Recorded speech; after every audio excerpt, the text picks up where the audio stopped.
ሰላም ጤና ፍቅር በረከት ተመኘንላችሁ ውድ ቤተሰቦቻችን በያላችሁበት የዓለም ዳርቻ ሁሉ እንደምን ቆያችሁን። በአዲስ መረጃ ተገናኝተናል። የአዲስ መረጃ እንግዲህ ማዕከሉን የሚያደርገው አሜሪካ ላይ ነው። ለአሜሪካ እንዳጠቃላይ 2026 በጣም ከባድ ዓመተ ምህረት ነው ሊባል ይችላል። በዚህ ጦርነት አለ።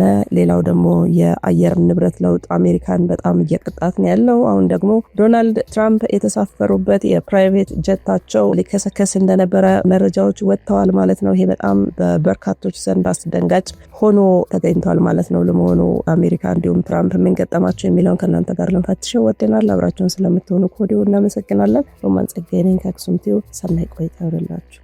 ዓመተ ምህረት 2026 ለዓለማችን ሀያል ሀገር ለዩናይትድ ስቴትስ የሰላምና የረጋ መንፈስ ዓመት አልሆነም። ይልቁንም ከአጽናፍ እስከ አጽናፍ የፖለቲካ ውጥረት፣ የታሪክ አሰቃቂ የተፈጥሮ ቁጣና የጦርነት ደመና ያጠላበት ፈታኝ ምዕራፍ ሆኖ ተመዝግቧል። አሜሪካ በአንድ በኩል የውስጥ ደህንነቷን የከፍተኛ መሪዎቿ ህይወት አየር ላይ ሲንጠለጠል፣ በሌላ በኩል ደግሞ ከድንበር ማዶ ከተደቀነባት የኒውክሌር የባህር ላይ ስጋት ላይ እየወደቀች ትገኛለች። የዚህ ሁሉ መከራ ማጠቃለያ ይመስል የገዛ ምድሯ የተፈጥሮ ቁጣና መቅሰፍት ሰለባ ሆኗል። በዛሬው ሰፊና ዝርዝር ዶክመንታሪያችን በአየር ላይ ከተከሰተው የፕሬዝዳንት ድንገተኛ አደጋ፣ የመካከለኛው ምስራቅ የጦርነት እሳት፣ የዓለም ኢኮኖሚ ውድቀት፣ የሳይበር ጥቃቶችና አሜሪካን ያንቀጠቀጡት አስፈሪ የተፈጥሮ አደጋዎች ከፋፍለን በጥልቀት እንመለከተዋለን። ከዋሽንግተን ዲሲ ሰማይ ላይ የተቀሰቀሰው ክስተት የሀገሪቱ የደህንነት ባለስልጣናትን ያስደነገጠና የመከላከያ አሰራሩን አየር ላይ የሰቀለ ነበረም። ፕሬዝዳንት ዶናልድን ያሳፈረው ማሪን ዋን ወታደራዊ ሄሊኮፕተር ከዋይት ሃውስ ተነስቶ ወደ ጆይንት ቤዝ አንደሩስ በመጓዝ ላይ ሳለ ያልተጠበቀ ድንገተኛ አጋጣሚ ተፈጠረም። ከሪጋን ናሽናል አየር ማረፊያ ተነስቶ ወደ በረራ እየገባ የንግድ መንገደኞች አውሮፕላን የፕሬዝዳንቱን ሄሊኮፕተር የበረራ መስመር አቋርጦ ለማለፍ አደገኛ በሆነ ሁኔታ ተቀራረበም። በፌዴራል አቪዬሽን ሕግ መሰረት በፕሬዝዳንቱ ሄሊኮፕተርና በማንኛውም የሲቪል አውሮፕላን መካከል ሊኖር የሚገባው ዝቅተኛ የርቀት ወሰን 1.5 ማይልስ ወይም ደግሞ 2.4 ኪሎ ሜትር ነበርም። ነገር ግን በተፈጠረው የኮሚኒኬሽን መደራረብ ምክንያት አውሮፕላኖቹ በጥቂት ሰከንዶችና ማይሎች ልዩነት ውስጥ አልፈዋል። የአየር ትራፊክ ተቆጣጣሪዎች በወሰዱት ፈጣን የአደጋ ጊዜ መመሪያ የሁለቱንም አብራሪዎች አቅጣጫቸውን እንዲቀይሩ በማድረጋቸው የታሪክ ትልቅ ጥፋት ሳይከሰት ቀርቷል። ሆኖም ይህ ክስተት በዋሽንግተን ዲሲ የቪአይፒ የአየር ደህንነት ፕሮቶኮሉን አጠራጣሪ አድርጎታል። ከአደጋው መትረፍ በኋላ የፌዴራል አቪዬሽን አስተዳደር ኤፍኤኤ እና የብሔራዊ የትራንስፖርት ደህንነት ቦርድ ኤንቲኤስቢ አፋጣኝ ከፍተኛ ምርመራ ጀመሩ።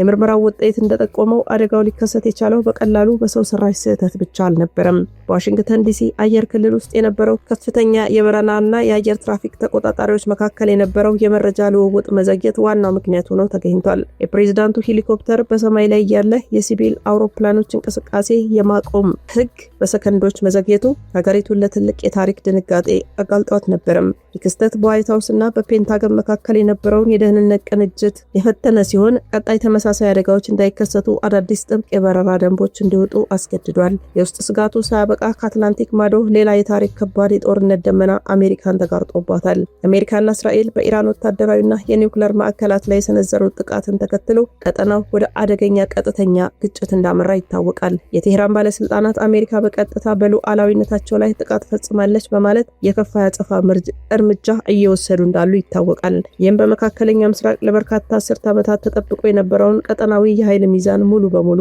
ያናጋ ክስተት ሆኗል። በኢራቅ በሶሪያና በየመን የሚንቀሳቀሱ ታጣቂ ኃይሎች በካምፖቻቸው ላይ የተነሳውን ጥሪ ተቀብለው በአሜሪካ የጦር ሰፈሮች ላይ የተቀናጀ ጥቃት መሰንዘር ጀምረዋል። ቴህራን በምላሹ የዓለም ኢኮኖሚ የጀርባ አጥንት የሆነውን የሆርሙዝ የባህር ወሽመጥ በከፊል ወይ ደግሞ ሙሉ በሙሉ በመዝጋት አጸፋዊ እርምጃ እየወሰደች ቆይታለች። በየቀኑ በሚሊዮን የሚቆጠር በርሜል ነዳጅ የሚያልፍበት ይህ ጠባብ የባህር መስመር በመዘጋቱ የዓለም ነዳጅ ገበያ ተዛብቷል።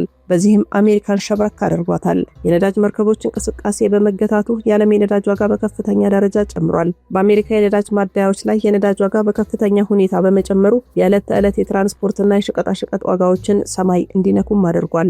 አሜሪካ የባህር ኃይሉን በመላክ መስመሩን ለማስከፈት ብትሞክርም የኢራን ፈጣን የባህር ላይ ጀልባዎች፣ የባህር ላይ ማይኖች ስጋቱን የበለጠ አወሳስበውታል። በመካከለኛው ምስራቅ በሚገኙ የአሜሪካ ወታደራዊ አየር ማረፊያዎችና የባህር ኃይል ሰፈሮች ላይ በኢራን ድጋፍ የሚንቀሳቀሱ ኃይሎች የሚሰነዝሩት የድሮንና ሚሳኤል ጥቃቶች ቀጥለዋል።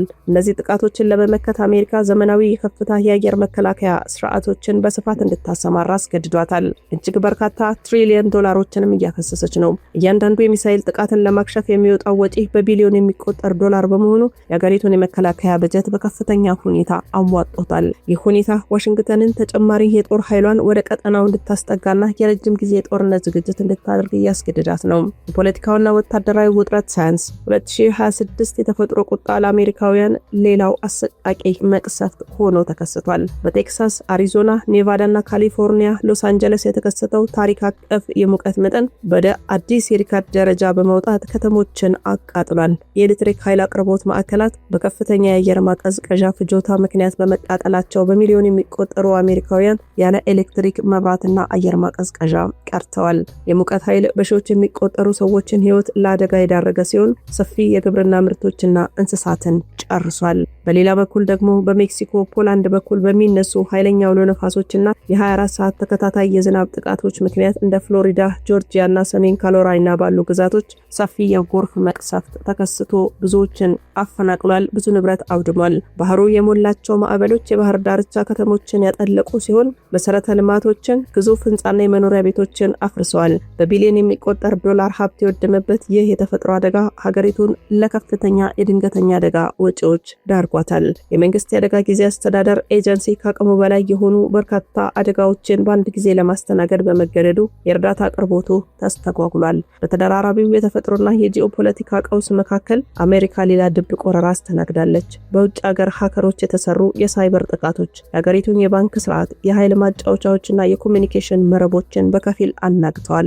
የሆስፒታል ዲጂታል መረጃዎችን መቆለፍና የትራንስፖርት መቆጣጠሪያ ስርዓቶች መስተጓጎል በህዝቡ ዘንድ ከፍተኛ ስጋትና ድንጋጤ ፈጥሯል። ይህ የሳይበር ጦርነት ሀገሪቱን ከአየር ከባህርና ከተፈጥሮ አደጋ በተጨማሪ በዲጂታሉም ዓለም ምን ያህል ተጋላጭ መሆኗን ያሳየ አጋጣሚ ነበረም። ከአየር ላይ ከተጋረጠ የፕሬዝዳንት አደጋ፣ በባህር ማዶ ከተደቀነ የጦርነት እሳት፣ ከኢኮኖሚ ሳይበር ጥቃት እገዛ እስከ ምድሯ ላይ ከሚወርዱ የተፈጥሮ ቁጣ ድረስ 2026 ለአሜሪካ የታሪክ ትልቁ የጽናት ፈተና የሆነች ዓመት ሆናለች። ሀያሏ ሀገር አሜሪካ እነዚህን ተደራራቢና ውስብስብ ፈተናዎች እንዴት አልፋቸዋለች? የፖለቲካ የኢኮኖሚና የማህበራዊ ዋጋዋስ ምን ያህል ይሆን? ጊዜ የሚመልሰው ቢሆንም ግን በርካቶች ቀደምት ያስቀመጡት አንዳንድ ትንቢታዊ መልእክቶች በርካቶችን በአሁኑ ሰዓት እያስጨነቀ ይገኛል። በርካቶች ቀደም ብለው ለ2026 አሜሪካ መዘጋጀት እንዳለባት ተናግረው ነበረ። አንዳንዶች ምንም እንኳን ሟርት ነው ቢሉ አሁን ግን መሬት ላይ እያየን ያለነው ነገር እውነት ይመስላል። በፖፕ ካልቸር፣ በፊልሞች፣ በታዋቂ መጽሔቶች፣ በመጽሐፍት ውስጥ በ2026 ሊከሰቱ ይችላሉ ተብለው ቀድመው የተተነበዩ ወይ ደግሞ ፕሪዲክት የተደረጉ በርካታ አሳታፊና አስደናቂ እንዲሁም አስፈሪ ጉዳዮች ነበሩ። ፊልሞችና የሳይንስ ፕሪዲክሽኖች ትንበያቸው 1927 የተሰራው ይህ የሳይንስ ልብ ወለድ ፊልም የታሪኩ መቼት በትክክል እንደ አውሮፓውያን የዘመን ቀመር በ2026 እንደሆነ ይገልጻል። የተነበየው ነገር ፊልሙ በ2026 ዓለም በከፍተኛ ቴክኖሎጂ የምትመራ ነገር ግን ማህበራዊ ልዩነቷ እጅግ የሰፋ ሀብታሞች ሰማይ ጠቀስ ህንፃዎች ላይ ሰሯቸው፣ ህዝብ ደግሞ ከመሬት በታች የሚኖርበት ትሆናለች ይላል። በተጨማሪም የሰው ልጅ ሙሉ በሙሉ ሰውን የሚመስሉ አርቲፊሻል ኢንተለጀንስ እና ሂዩማኖይድ ሮቦቶችን ሰርቶ ጥቅም ላይ እንደሚያውል ተተንብዮ ነበረ። እውነታው ዛሬ 2026 የሰው ልጅ ሂዩማኖይድ ሮቦቶች የአይ ቴክኖሎጂ በስፋት እየተጠቀመበት ያለ ደረጃ ላይ መድረሱ የፊልሙ ትንበያን አጃኢብ ያሰኘዋል። እነዚህ ትንበያዎች አሜሪካን ጨምሮ መላው ዓለምን የሚነኩ መሆናቸው ደግሞ በጣም ያስገርማል። ትንበያው ዘ ማትሪክ 1999ንም ማየት ይቻላል። በፊልሙ የመጀመሪያ ክፍል ላይ ዋናው ገጸ ባህሪ ኒዮ ፓስፖርት ሲታይ የፓስፖርቱ ማብቂያ ቀን ወይ ደግሞ ኤክስፓየርድ ዴቱ 2001 እንደነበረና የማትሪክስ ዓለም መጀመሪያ ተደርጎ የተወሰደው በ2026 አካባቢ እንደሆነ በደጋፊዎቹ ይናገራል። ታዲያ የተነበየው ነገር የሰው ልጅ ሙሉ በሙሉ በቨርቹዋል ወርልድ በኤአይ ቁጥጥር ስር የሚወድቅበት ዘመን መጀመሪያ ነው ብለዋል።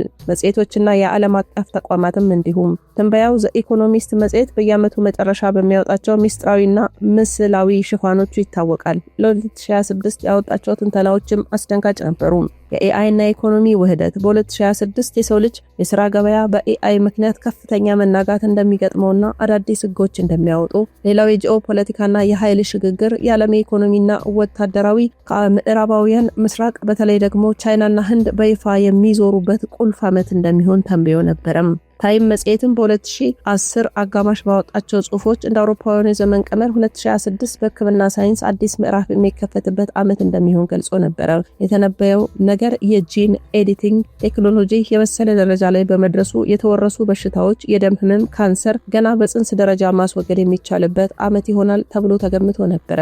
ታዋቂ ተንባዮቹም ይህንን ዓመት ተንብየውታል። እነ ባባ ቫንጋ፣ እነ ኖስትራዳመስ። ታዋቂዋ የቡልጋሪያ አይነ ስውር ተንባይ ባባ ቫንጋ ለ2026 ከተናገረቻቸው ዋና ዋና ነገሮች መካከል ሆኗል እየተባለ ነው። የአውሮፓ የህዝብ ቁጥር ማነስን አንስታለች። የአውሮፓ አህጉር በጂኦፖለቲካዊና አካባቢያዊ ጥበቃ ቀውሶች ምክንያት የህዝብ ቁጥሯ በከፍተኛ ሁኔታ እንደሚቀንስና አስቸጋሪ ሁኔታ ውስጥ እንደምትወድቅ፣ ሌላው የሳይንሳዊ ግኝት አርቲፊሻል ኢንተለጀንስ ከሰው ልጅ አእምሮ ጋር በቀጥታ የሚገናኝ ግኝት በስፋት ስራ ላይ እንደሚውል ተናግራ ነበርም። ይህም ዛሬ የኤሎን መስክ ኒውራሊንክ እያደረገ ያለው ሙከራ ጋር ይገናኛል። ኖስትራዳመስም ይህም ብሏል። 16ኛው መቶ ክፍለ ዘመን ፈረንሳይኛ ተንባይ ኖስትራዳመስ በግጥሞቹ ፓርቴንስ ውስጥ ለ2020ዎቹ አጋማሽ 2026ን ጨምሮ የጻፋቸው ሚስጥራዊ ስንኞች አሉ።